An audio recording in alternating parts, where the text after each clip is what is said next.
Okay, so I'm going to walk you through how to set up OneNote.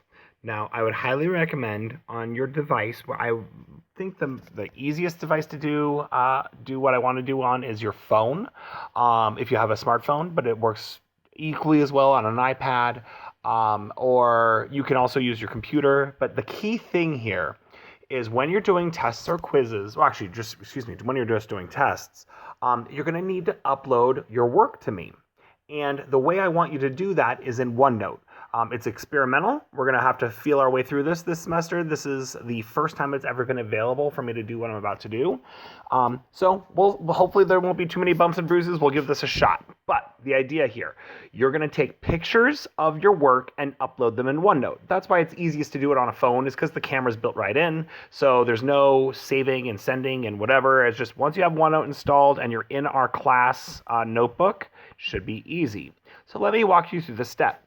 First thing, whatever device you have, if you have Android or Apple, what you're going to do is go to the store, or Windows Phone or whatever. You're going to go to the store and you're just going to download OneNote.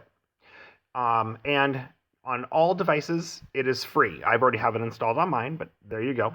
The next thing I was going to say is if you own Office 365, OneNote's already on your computer. If it's not on your computer, PC, you have it. If it's Mac, just the newest version through us at school, and it's free, and it includes OneNote in there. But through the phones, through the iPad, it's all free. You could just download it through the App Store. So then once it's downloaded, once it's installed, don't worry about setting it up. We're going to do that in a minute. What we're going to do is, you will have noticed you got an email from me that looks something like this, saying that I have shared a folder with you. I have shared the MAT 217 for if you're in the spring 2016, whatever it would be, whatever class you're in. And you're going to go ahead and click this link. Now, what's going to happen when you click this link is it's going to open up your Office 365 account. Now, your login, this is important. You can see, I'll go ahead and type it in just so you can kind of see this is what it might look like for you.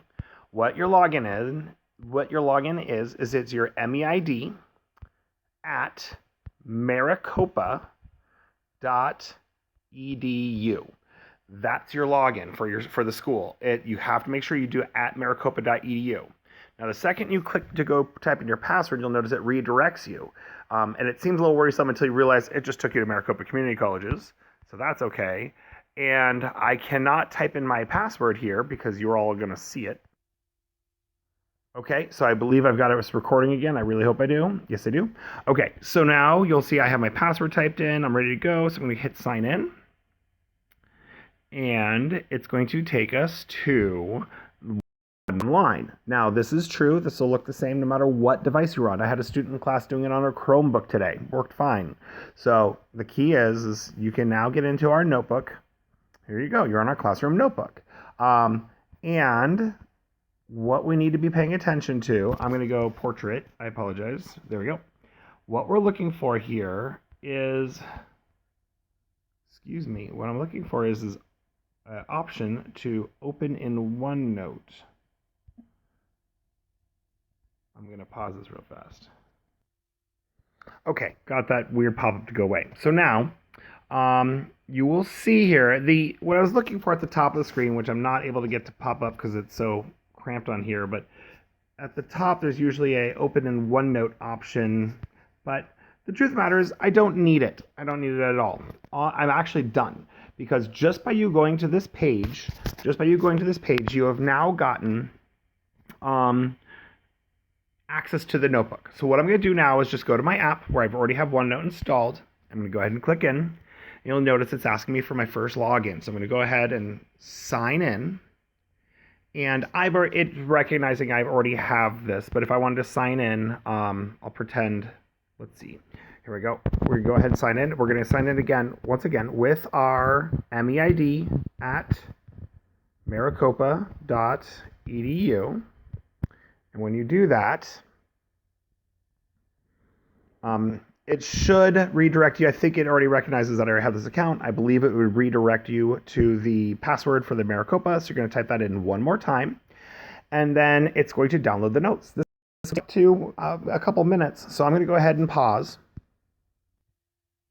There we go. And just for full disclosure, I did get an error code while it was downloading. So all I did is just open the app back up, signed in just how I said the first time, and then the second time worked just fine. So now I am in. But what I am in is in my own personal notebook that's through Maricopa Community Colleges. It's not the class notebook. So what I'm going to do is back up in my notes. And for those of you who don't have any experience with OneNote, the big idea is it's a notebook where it has notebooks, sections, and then pages inside those sections. Okay. And that'll be a little easier to see when we're in our classroom notebook. So by you logging in, by just going into the OneNote, you now have access to the classroom one. So what I'm going to do is click Open Notebook. And you'll see this is a list of all the notebooks I have created. But you'll notice I now have access to our class, MAT 217 Spring 2016. And you should have access as well. So I'm going to go ahead and click on that. And now, again, it's going to take a minute to download. It's just checking for all the information, and it's bringing it all in. And the kind of neat thing here is there are actually 3 different notebooks inside our one classroom notebook. You'll notice on the screen you're seeing a collaboration space, and then under collaboration space it says using the collaboration space. So if I were to click on collaboration space, I'm now automatically in using it. And this is just going to give you an idea of what the collaboration space is. And this space it's like a wild west where everybody in the class has access to read, write, edit, whatever. So whatever change anybody does in here, everybody can see in the class.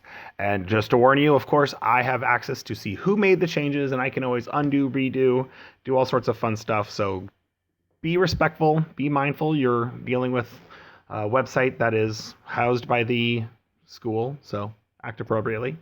Okay, so anyways, I'll back up here. So that's the collaboration space. Now the content library, this is a library where everybody would have access in the course, but I'm the only one who can edit it. So the teacher can organize the material and the content to pop it and put it in their own notebook. But you do not have the option, the ability to edit anything in here. And then finally, it's not showing up because there's no students in this section yet, but there's a third notebook that has students. I actually just decided to add my wife in just so you could see what it would look like from this is actually what it would look like from your perspective, except instead of saying Jessica Dwork, it would say your name. And you will see under your name, you'll have 2 sections. You have tests and you have homework. These are the 2 sections that I expect you to be using. Homework would be if you have a homework question, instead of going through the process of uploading your work through WebAssign and doing all that fun stuff, you can use the process I'm about to go through to upload pictures of your work, and it should be a little more seamless. But the main purpose of this video is to getting you ready to take your first test. So I want to talk about the tests. And the process would be the same, homework or tests. So when you go to take your Chapter 3 test, when you go to take your first test, you are going to need to upload your work. You're going to have 30 minutes from the time you complete your test to upload all the images of your work for grading. The scores you earn in WebAssign are not your final grade. Your grade is going to be determined by the work you upload. So make sure you do your work nice, neat, you organize it well, so I can find problem 1, problem 2, problem 3. Things should be in order, and should be written out. So what we're gonna do, I'm gonna show you how to upload a picture. I'm gonna go ahead and press tests under my wife's name. So you would do it under your name. Now the untitled page will fix on the next page. So when you go ahead and click on it, the bar at the top is where the title goes. So I'm gonna go ahead and click on that, and I can just put it in here, test. Or you could just put Chapter 3, whatever you want, just so I can figure out where we're looking. Chapter 3. So now if I back up a spot, you'll see now that page has a name of Chapter 3. So now I'm on the page and I want to upload a picture of the work. So what I'm going to do is go ahead and tap anywhere on the screen, and you'll notice there's a little camera icon at the top of the screen. So I'm going to go ahead and check that. And you'll notice you have the option of taking an image from the gallery, or you can capture an image live. I'm going to go ahead and capture an image live right now with you guys. So I'm going to say capture photo. And I'm going to pretend this is my work. Now, any which way you do it, shouldn't matter too much. So I just capture the photo. I'm going to say okay. And it's going to go ahead and insert that picture, and there we go. So you could imagine that's problem number 1. So now I'm going to do it again, or what page number 1. So now you insert another photo, and rinse and repeat. Now the beautiful part about this is it's time-stamped, it's documented, it got uploaded at what time. So your big concern is make sure your work goes in vertically. So it's like I would be reading it on a sheet of paper, up and down. So even if you turn your phone to landscape, it still should have the correct orientation. Okay, so please make sure it's in the correct order. Problem 1, then problem 2, then problem 3. And again, you have 30 minutes to upload. So I would absolutely practice making sure you can do this process where you can get a picture uploaded, or you can get a picture into OneNote before you take your test. Okay? Now, the next thing that might be going through your head, okay, great, I've taken the picture, I've got all my pictures in here, how do I upload it? Well, the truth of the matter is when you close OneNote, it should sync automatically. But if you want to guarantee it's done, when you tap the settings, you'll see there's a sync, and it's telling me the section that we're on is tests.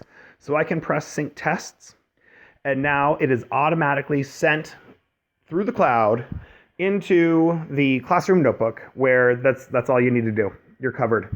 And so I'm hoping this makes your life better, my life better. And now for grading, I'll be able to write right on top of your work. So you'll get instantaneous feedback.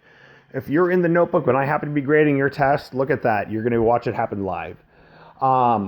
So let me know if you have any questions on this, but that's how you go through the process of uploading your work to me in OneNote.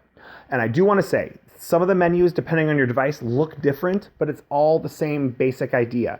So if you have an issue, please let me know. I do have an iPad here where I can work from, but the issue is iPad doesn't let me screen capture. So it's hard for me to make a demo on it. All I can do is do a individual standstill screen capture. I can't do video. So try your best. And if you get stuck on a screen, let me know, and I can send you videos or send you images of what to press next. Okay? Best of luck.